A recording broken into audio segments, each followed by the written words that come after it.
Hello everybody and welcome back to Blocker's Bonus Stage for more Yugioh Capsule Monsters Coliseum. Today's opponent, Yami Bakura.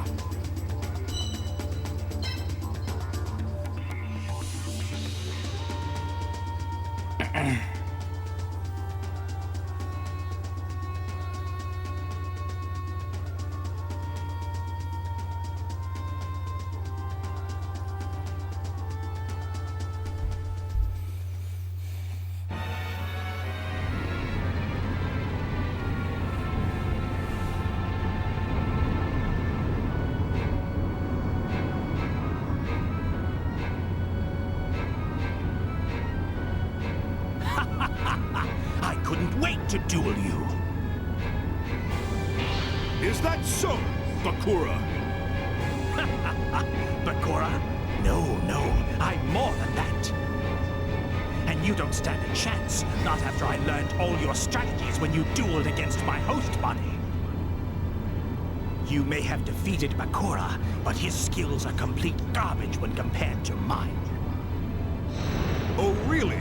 Then let me put your abilities to the test. Fine. It will be my pleasure to destroy you, Yugi. Ooh, I'm so scared. This is a very frightening area. However, I have my Valentine body pillow and my Millennium Puzzle nightlight, so I can be brave for this duel. So if it wasn't obvious, this duel is a very dark-heavy stage. It's some kind of occult overtones. Maybe some kind of dark ritual is performed here, like a sacrifice. And you know what? I like it. It really fits Bakura's deck overall. As in the anime, Bakura's overall deck actually focuses very heavily on an occult theme. Like, his ace monster, in Battle City at least, is Destiny Board, which is a literal Ouija board. Ouija, I don't know. My apologies. Ouija.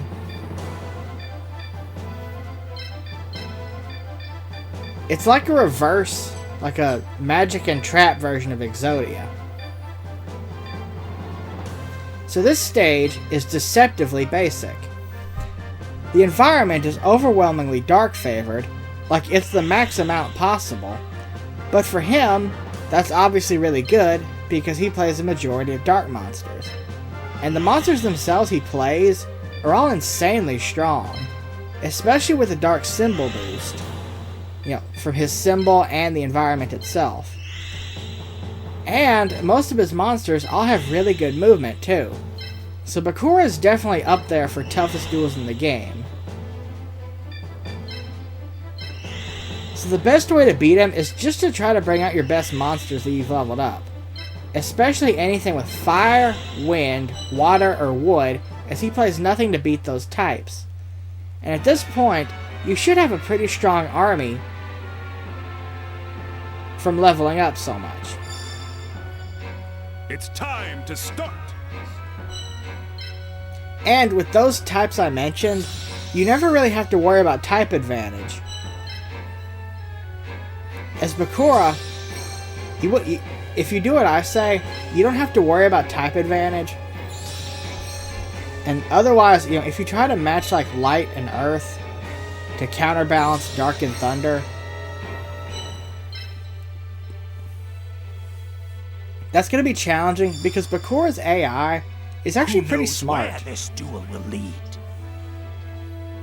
It's actually pretty smart about keeping opposing types together, so you can't just dominate that way. So he'll keep his Dark and Thunder monsters together, so you can't just gang up on them.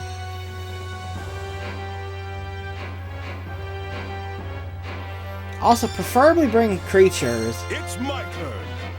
with long attack ranges, as his monsters all have really good range. His strongest monster is actually Pumpkin the King of Ghosts, a monster that's exclusive to here and can't be bought anywhere else. And it's a must-have if you play a dark symbol, because it's one of the better dark monsters in the game. Also, funnily enough, Pumpkin, the King of Ghosts, is actually Bones' monster. Bakura never uses it. But, funnily enough, in the anime, Bakura banishes Bones to the Shadow Realm. So theoretically in this game, it could be a nod to that, because Bones is not an opponent in this game. So really, he could have just taken it from Bones after banishing him from the Shadow Realm.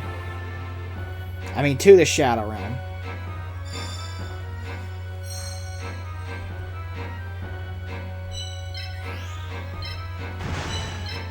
Pumpkin is a card I love, as it's basically just an evil jack-o'-lantern.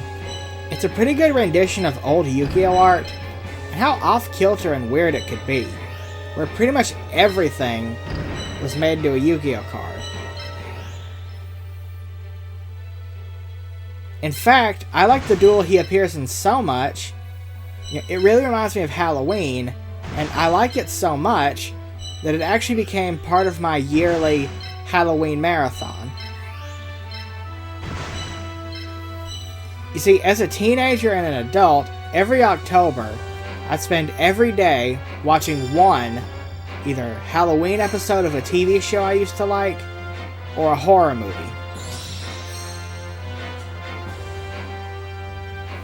So yeah, that was actually part of the marathon. One other thing to note is, you see this skull in the middle of the stage? Yeah, that's not for decoration. It triggers an environmental change. One of the few times you can actually change the environment based on your own actions. It makes dark monsters more powerful, so definitely avoid it. Even if you do play dark as your main type, you don't want to help your opponent, do you?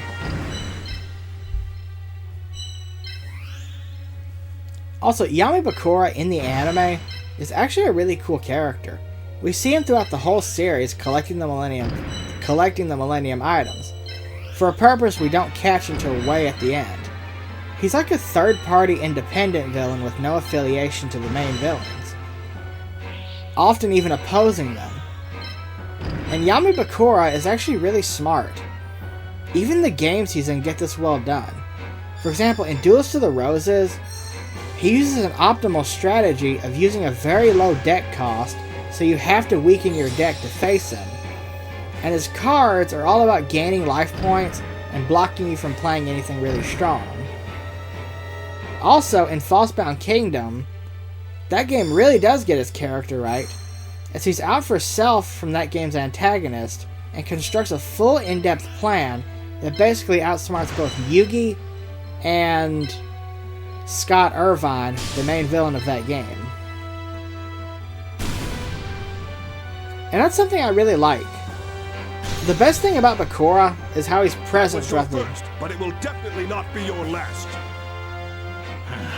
You'll pay for that. The thing I really like about Bakura is how he's present throughout the whole series. Many shonen anime kind of just get rid of villains once the arc ends and then bring in new ones. He's present throughout the whole series.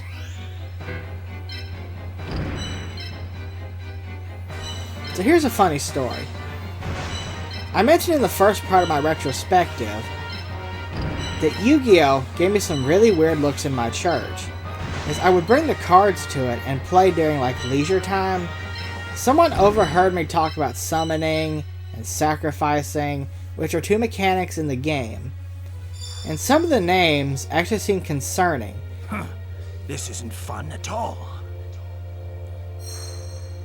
That reminds me of a lot of kids I grew up with. You know, the second they start losing, they just go, you know what, this isn't fun, I don't want to play anymore. Well, anyway, they overheard me talk about summoning and sacrificing, two mechanics in the game. I wasn't concentrating, and I paid for that. And I think some of the names were actually concerning, because I did play a lot of Fiends. So I had stuff like Invitation to a Dark Sleep and Lady of Faith, or Invitation to a Dark Sleep. I'll finish this duel quickly. And then I think they heard me say something about tributing or sacrificing my Lady of Faith to summon I forget what the monster name was. Some kind of... It was definitely a fiend type. And I was a kid who knew nothing about actual occult stuff and social tact or anything like that either. So, long story short, they talked to my parents and suggested I stop watching Yu-Gi-Oh and get into VeggieTales. You fool! I'll put an end to your plans. Yeah, they were concerned. Like, very, very concerned. That I and my peers were bringing the apocalypse and summoning demons and willing to sacrifice for it. Thankfully, it was all a misunderstanding, as someone higher up had a kid who was into Pokemon, and they helped explain what it was, so thankfully a major crisis was averted. I didn't get my cards taken away or anything, thankfully, so yeah, I think that was definitely a win there.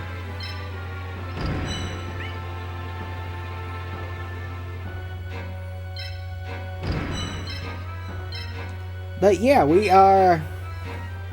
Bakura has about 3 more monsters left. And... yeah, like I said... Fool. I'll put an end to your plans. Yami Bakura, I find him very fascinating. Because he's there throughout the whole series, slowly building up to his final plan. And I don't know, I just find that really cool. Yeah, especially compared to most other shonen anime.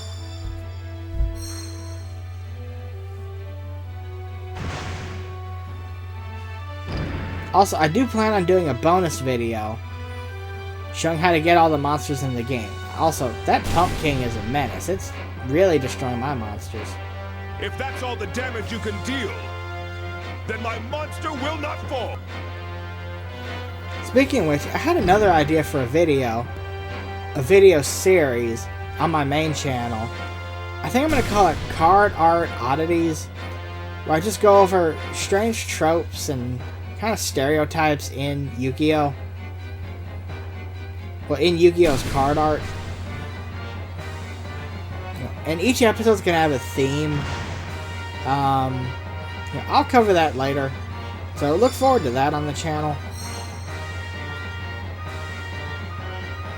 We're almost done. I still have to take out 3 more monsters. No, 4 more monsters. Yeah, Cockroach Knight.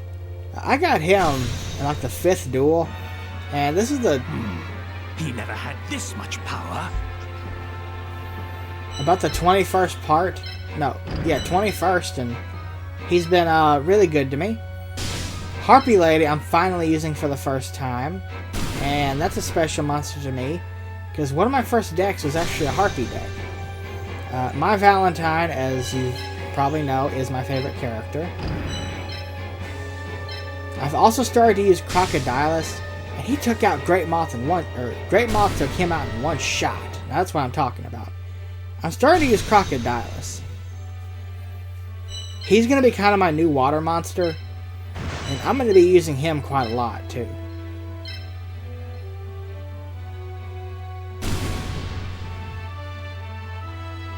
Yeah, the monsters I'm using... This is not good. For the most part, are actually going to be pretty much my squad. Like, to the point where I'm going to ignore type advantage and just kind of bring these 5 out. Great Moth, White Dolphin, Root Water... Green Phantom King, Crocodilus, and Man-Eating Plant. Obviously not all 6 at the same time, every time, but those creatures will definitely get a lot of play.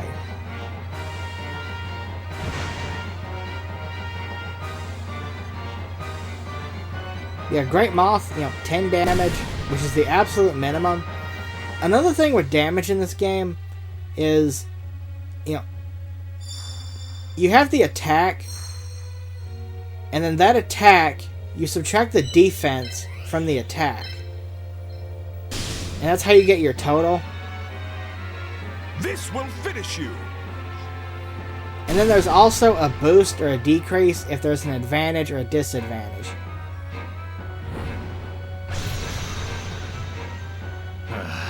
You're annoying me. But also keep in mind that if the defense is higher than the attack, it'll just do 10 damage, as that's the minimum. This duel is over, Bakura! Yugi, I let you win this time. Go and conquer this meaningless tournament. I don't really care. Until we meet again. Unfortunately, we will not be seeing Yami Bakura again. Even though he's the frickin' final boss of the entire series, he doesn't ever come back. Who does come back? We'll talk about that later. Right now we have some business to take care of. My symbol is now maxed out, meaning I can finally put points into health. Root Water's up to 6, White Dolphin up to 5, Cockroach Knight and Green Phantom King, Crocodilus. And I'm going to take Pump King. It's the best monster to take, and Trihorn Dragon. So, let's see what this whole new path is that was mentioned way back in the beginning.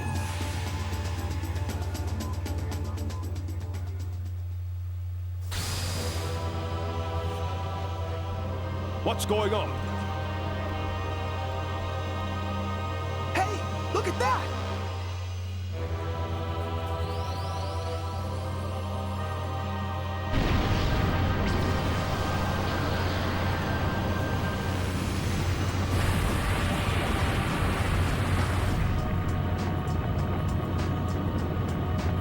It looks like something out of Lord of the Rings.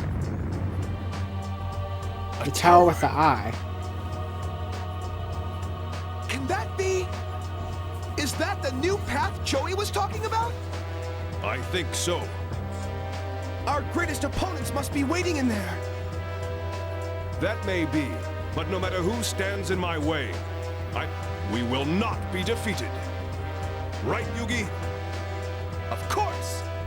Let's go! The new path is hidden in this Coliseum.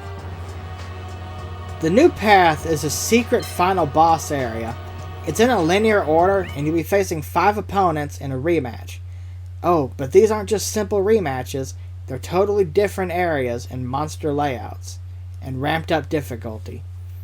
Also, I accidentally skipped it, but there's a moment where the Pharaoh accidentally says, "My way." I mean, our way. Which is a subtle nod to how small of a role regular Yugi plays in this game. Like, he has a full sprite, but he only ever appears here and in the first stage when he gives you a tutorial on how to play. Well, anyway, tune in next time when we start the King Coliseum and get our way close to the finals and completing the game. See you around, folks. Have a good one.